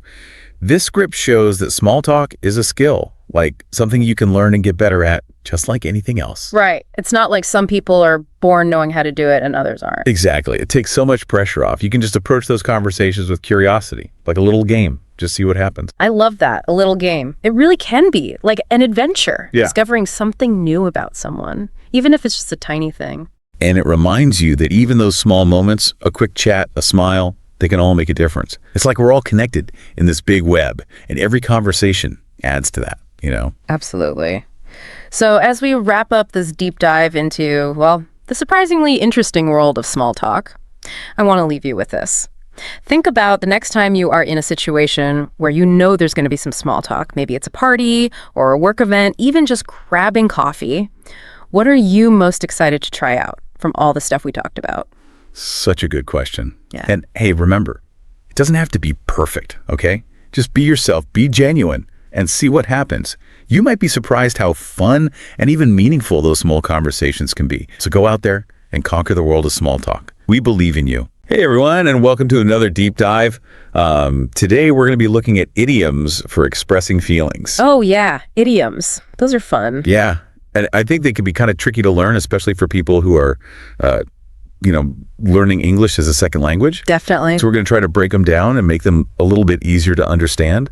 And we're going to be using this awesome source material that's organized by emotion. That's smart. Yeah. So we'll start with happiness, then we'll move on to sadness, anger, love, and affection, and even embarrassment and shame. Wow, the whole gamut. Yeah, the whole emotional roller coaster. So buckle up and get ready for a fun ride. I'm excited. Me too. Oop. Okay, so let's dive right in and start with happiness. Okay. One of the most common idioms for happiness is over the moon. You know, like, I was over the moon when I got the job. Yeah, that's a good one. But where does that even come from? Like, is there really someone living on the moon who's just like super happy all the time? Uh-huh. Well, some linguists think it might actually be connected to that image of the man on the moon from folklore. Oh, interesting. Yeah, like happiness just launches you right up there with it. No, never thought of it that way. That's pretty cool. Yeah. Okay, so another classic happiness idiom is tickled pink. Like, I was tickled pink when I received that unexpected gift. It's a cute one. Yeah, but it kind of sounds a little old-fashioned to me. You know, it is an older idiom. It actually dates back to the 19th century. Really? Yeah. And get this, it used to be tickled pink and blue. Pink and blue. Yeah. No one really knows why the blue got dropped, but maybe it just didn't sound as good. Yeah, that makes sense. Yeah. Okay, so moving on to another idiom that I feel like I use all the time. On cloud nine. Oh, yeah, another classic. Yeah, like I was on cloud nine after my vacation. It really captures that feeling of pure bliss. Yeah, like you're just floating on air. Well, funnily enough, even cloud nine has its roots in something pretty practical, meteorology. Meteorology, you mean like the weather? Exactly. Early weather maps used to number cloud formations, and the highest, most impressive type was number 9. Wow, so being on cloud 9 is like being at the top of the weather chart. Pretty much. It symbolizes peak happiness. That's amazing. I never knew that. Yeah, idioms can come from the most unexpected places. Okay, so we've covered over the moon, tickled pink, and on cloud 9. What other happiness idioms do we have in our source material? Let's see. We have in high spirits and walking on air. Ooh, I like walking on air. It really paints a picture. Yeah, it emphasizes that light, buoyant feeling of intense happiness. But would you ever use walking on air in a formal setting? That's a good question. Probably not. It might sound a little too casual. Yeah, like you wouldn't say, I'm walking on air about this business deal. Right, exactly. It's all about matching your language to the situation. So it's kind of like choosing the right outfit for the occasion. Exactly. You wouldn't wear a ball gown to the grocery store. True. Very true. Okay, so before we move on to sadness, is there anything else we should keep in mind about these happiness idioms? Well, I think it's important to remember that they often have slightly different shades of meaning. Oh, like what do you mean? Well, for example, over the moon implies a more intense, almost ecstatic happiness. Right. While tickled pink suggests a gentler, more playful kind of delight. So it's not just about knowing the definition, it's about understanding the nuance. Exactly. It's like choosing the right spice to add to your dish. I like that analogy. Yeah. So we're not just learning words, we're becoming language chefs. Exactly. I love it. Okay, so now that we've explored the sunny side of things, are you ready to dive into the blue hues of sadness? Let's do it. All right, bring on the tissues. All right, so we're ready to dive into sadness idioms. Yeah, let's get those tissues ready. Haha. All right, well, let's start with a really common one, down in the dumps. Like, I've been feeling down in the dumps ever since I lost my job. Yeah, that one's a classic. But I always wondered, does it actually have anything to do with being in a literal garbage dump? Uh-huh. That's a good question. Well, some linguists believe it might come from the Dutch word damp. Damp. Yeah, it means dull or gloomy, so it's more about that heavy, listless feeling than an actual location. Huh. Oh, that makes sense. So it's not about being surrounded by trash. It's about feeling like trash. Pretty much. Okay, another sadness idiom that uses color is feeling blue. Oh, yeah, that's a good one. Yeah, but it seems a bit milder than down in the dumps, right? You're right. Feeling blue usually suggests a more temporary sadness. Like a passing cloud. Exactly. While down in the dumps implies something a bit more persistent. Like a storm cloud. Yeah, good analogy. And it's interesting how colors can be so powerful in conveying emotions. Makes me wonder if blue is associated with sadness in other cultures too. That's a great point. Actually, in some cultures, yellow or even purple are associated with sadness. Really? Yeah, it just goes to show how language and culture are so intertwined. Okay, so we've got 2 shades of blue sadness. What else do we have? Well, there's a heavy heart. Oh yeah, like she had a heavy heart after her grandmother passed away. Exactly. It uses that physical weight metaphor to convey a deep sadness, often associated with loss. That's powerful. Yeah. And then we have crying over spilled milk. Oh yeah, my mom used to say that one all the time. It's a classic. but it can be a bit controversial, right? Yeah, like what if the milk was really important? Haha. Well, the point of the idiom isn't really about the milk. It's about accepting what's happened and moving on. So don't dwell on the past? Right. It's about focusing on the future. Okay, that makes sense. What's the last sadness idiom we have? Let's see. It's hit rock bottom. Oh, that one sounds pretty intense. Yeah. It's definitely reserved for those moments of utter despair and hopelessness. Like when you feel like there's nowhere lower to go. Exactly. It's the emotional equivalent of being at the very bottom of a deep, dark pit.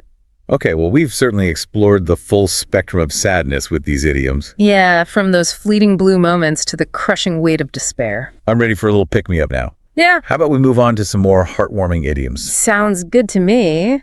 Let's explore the language of love and affection. Okay, I'm feeling a little warmer and fuzzier already. Or, All right, so we've made it through the ups and downs, the highs and lows of all these emotion idioms. yeah, quite a range, right? Yeah.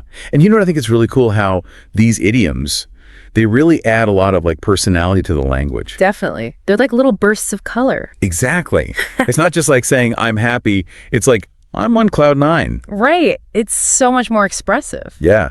And it's not just about memorizing a bunch of phrases either. It's about understanding like the nuances, Oh, for sure. The origin. the context, all that stuff. Yeah, like you wouldn't use kick the bucket to describe someone winning the lottery. No, definitely not. That'd be a bit confusing. Yeah, so it's about choosing the right idiom for the right situation. It's like having a whole toolkit of expressions. Exactly. And the more you use them, the more comfortable you'll become. Practice makes perfect. Exactly. And you know what? Even if you make a mistake, it's not the end of the world. That's right. Just laugh it off. Yeah, language is all about having fun. And experimenting. Exactly.